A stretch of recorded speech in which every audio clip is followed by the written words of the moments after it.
संविधान खतरे में है। अगर फिर से मोदी आ गए तो संविधान बदल देंगे, आरक्षण खत्म कर देंगे। तब हमारे नेता ने, आदरणीय चिराग पासवान जी ने कहा था कि जब तक मैं जीवित हूँ, और आदरणीय देश के यशस्वी प्रधानमंत्री नरेंद्र मोदी जी ने कहा था कि जब तक मैं जीवित हूँ आरक्षण से कोई छेड़छाड़ नहीं कर सकता। और ऐसा ही हुआ, और ऐसा ही हुआ। तो इस बार चुनाव में फिर वो नया सगुफा और भ्रम फैलाने का जो सगुफा लेकर चल रहे हैं, आप सबों को उससे सतर्क रहना है। वो सिर्फ जाति और धर्म की बात करेंगे, आप उनसे विकास पर बात करिए।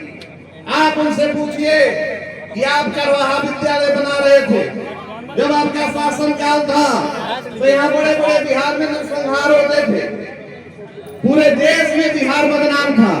बिहार का कोई नागरिक बिहार के बाहर जाकर अपने आप को बिहारी कहने में शर्म महसूस करता था। आज वही बिहार है जहाँ सुशासन की सरकार है। माननीय मुख्यमंत्री जी ने बच्चियों के शिक्षा के लिए, बच्चों के शिक्षा के लिए साइकिल योजना और पोशाक योजना जब लागू किए थे 2010 में, 2009 में हम इस सदन के सदस्य थे।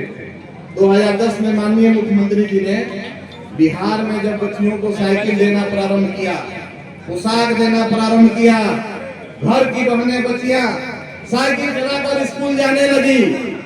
नहीं तो उसके पहले ऐसा 2005 के पहले कोई आदमी हमको बता दे कि बिहार की कोई लड़की साइकिल चलाकर स्कूल जाती है। ये माहौल बना है। आज सरकार की सोच साफ है कि बिहार का हर एक नागरिक का विकास हो, अंतिम पदान पर खड़े लोगों का भी विकास हो। और मैं आप सबों को याद दिलाना चाहता हूँ, आप इन सब बातों का अपने बूथों पर चर्चा करिए। देश में जब कोरोना काल आया था, उस कोरोना काल की स्थिति में पूरे देश के नहीं पूरे विश्व में अफरा तफरी का माहौल था। तब भी हमारे देश के प्रधानमंत्री नरेंद्र मोदी जी और उस समय हमारे पार्टी के संस्थापक पद्म भूषण से सम्मानित श्री रामविलास जी ने मिलकर एक योजना बनाया, और उस योजना के तहत 5 किलो मुफ्त अनाज आज भी देश के 80 करोड़ गरीब परिवार को मिलता है। तो मैं आप सबों को याद दिलाना चाहता हूँ कि विपत्ति के समय में भी सरकार आपके साथ है। आपके बच्चों के शिक्षा में सरकार आपके साथ है। आज स्वास्थ्य की स्थिति पर चर्चा करिए उनसे। 2005 के पहले सरकारी अस्पताल का क्या स्थिति? कोई भी सरकारी अस्पताल में डॉक्टर नहीं मिलते थे, दवाई नहीं मिलता था। हमारा पशु वहाँ घूमते थे और हमारा पशु से हमको चारा का बात याद आता।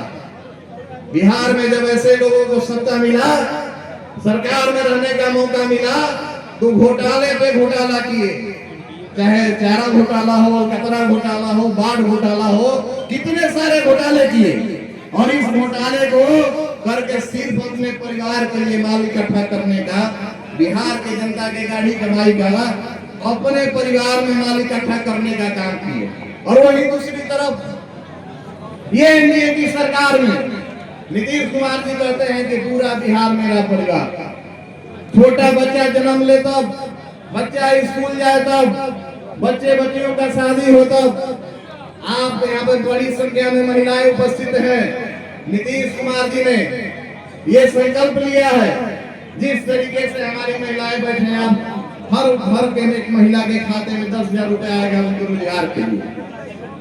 बिहार में 35 करोड़ लोगों को रोजगार मिल चुका है, नौकरी और रोजगार मिल चुका है। और आने वाले समय में उन्होंने कहा है कि 2025 में सेवा करने का मौका दीजिए, तो 1 करोड़ बिहार के लोगों को नौकरी और रोजगार मिलेगा। ये हमारे सरकार का संकल्प है।